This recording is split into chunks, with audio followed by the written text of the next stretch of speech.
with coverage you can count on. This is the Erie News NOWCAST. Good Wednesday morning. I'm Mark Salday. Let's jump right into our check of some of the stories we are following here at Erie News Now. We call it the NOWCAST, and we begin with the latest on the fallout from some of the COVID vaccine-related issues facing the NFL's Green Bay Packers and their star quarterback Aaron Rodgers. The league's now levied fines against both the team and Rodgers, along with Green Bay's receiver Alan Lazard. That all after a review found that the team and those two players didn't follow the league's COVID-19 protocols. The Packers are facing a $300,000 fine, while Rodgers and Lazard each face fines of $14,000 each. The NFL says it determined that those two players were at a Halloween party despite being unvaccinated, and that is a violation of the NFL's COVID protocols. The fines come as Rodgers faces that ongoing scrutiny after comments he made on the Pat McAfee show. He said he is, quote, in the crosshairs of the woke mob right now. That's after he was caught in a lie about his vaccination status. Rodgers now says he takes full responsibility for those untruthful comments. Pfizer now hoping to expand the number of people eligible for those COVID-19 vaccine boosters. Pfizer and BioNTech officially petitioning the FDA to allow those booster shots for anyone over the age of 18. The FDA's emergency use authorization already recommends the boosters for folks 65 years of age and older, as well as for those considered high risk. Now, if it's approved by the FDA, the CDC would still have to give its seal of approval to Pfizer's plans to offer up those booster shots to all adults. A federal judge now says former President Trump's records regarding the January 6th Capitol breach should be made public, could be by Friday. That judge denying the former president's claim of executive privilege over hundreds of documents sought by the House committee that's investigating that deadly attack. The National Archives are still on track, apparently, to turn over those White House call logs, video logs, schedules, as well as handwritten notes from Trump's then chief of staff. That committee, of course, looking into the actions by the Trump White House leading up to and even during that January 6th attack. Trump's legal teams informed the D.C. District Court it does plan to appeal the judge's ruling. And all of this comes as 10 new subpoenas were sent out earlier this week to high-ranking staff members, former staff members on that Trump administration.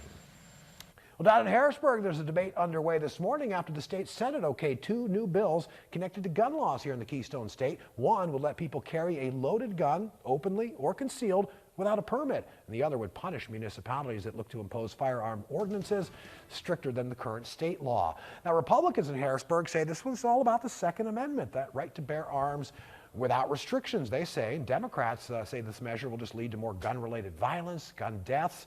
Harrisburg observers say the two bills face an almost certain veto from Governor Tom Wolf.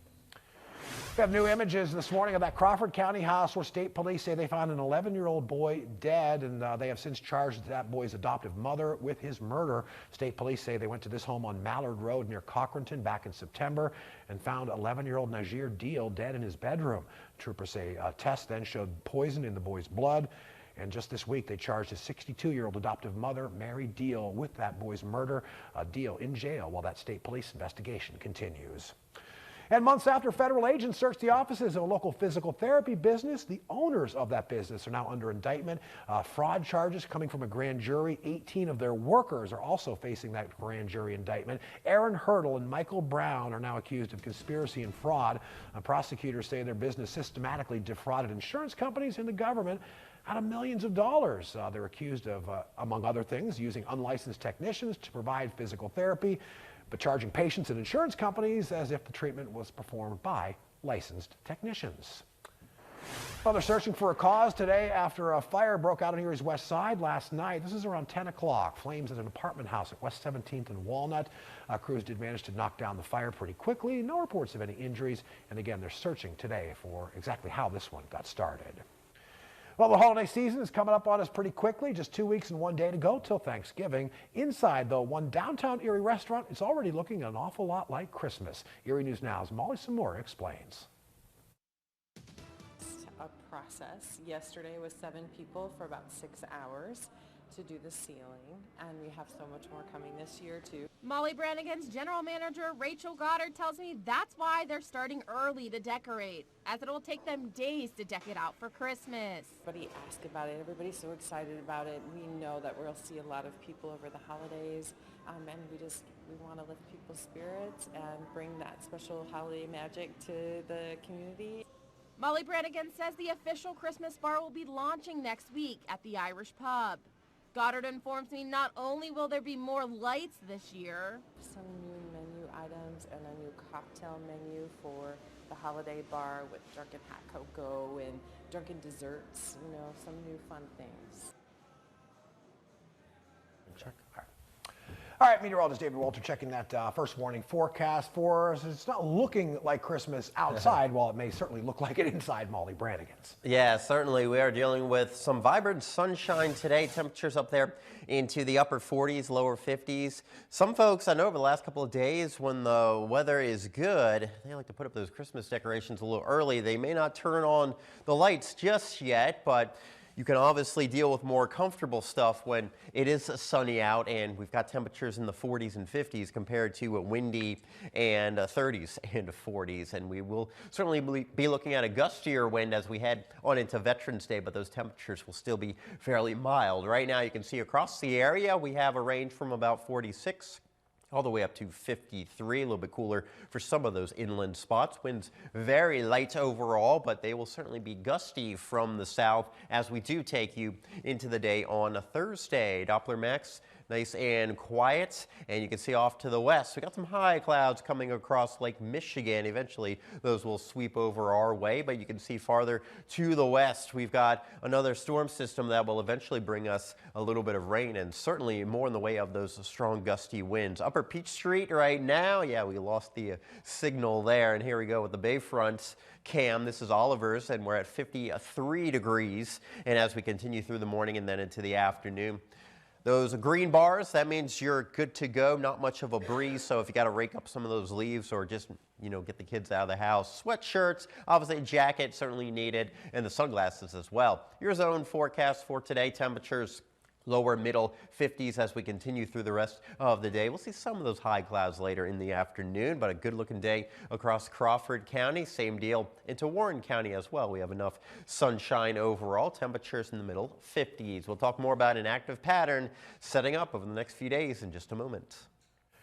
Thank you, David. Well, now to a story about an auction that involved a piece of Christmas movie history, and it's one that might have you saying, son of a nutcracker. Yeah, the costume worn by actor Will Ferrell in his iconic Christmas movie Elf. Well, it just sold at an auction over in the United Kingdom, and get this, it sold for almost $300,000. Yeah, and now initially going into the auction, the costume was only expected to get, say, maybe 40 grand, but the elf costume is actually among hundreds of pieces of movie memorabilia that are being auctioned off over in England. I just love watching Will Ferrell down that coke. The famous Wilson volleyball from Tom Hanks' 2000 movie Castaway, get this, that one fetched $388,000.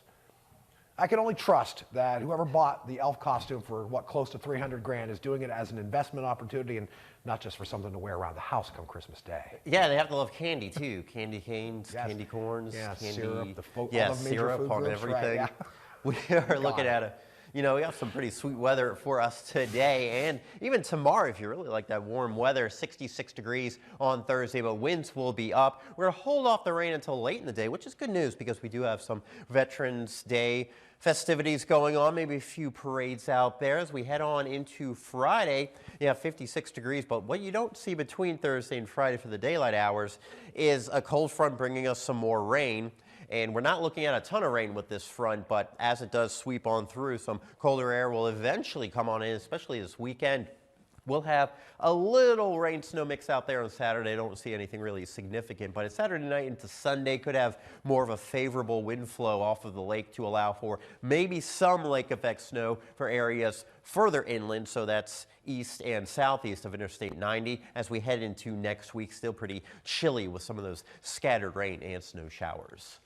Try to enjoy the what seems to be the last of the pretty decent fall weather. Thank you, David, and thank you for watching us here on Facebook Live. We'll do it again about the same time tomorrow. Our next full over-the-air report comes your way at noon on WSEE, and we'll be back at 5 a.m. for your Thursday edition of Erie News Now Sunrise.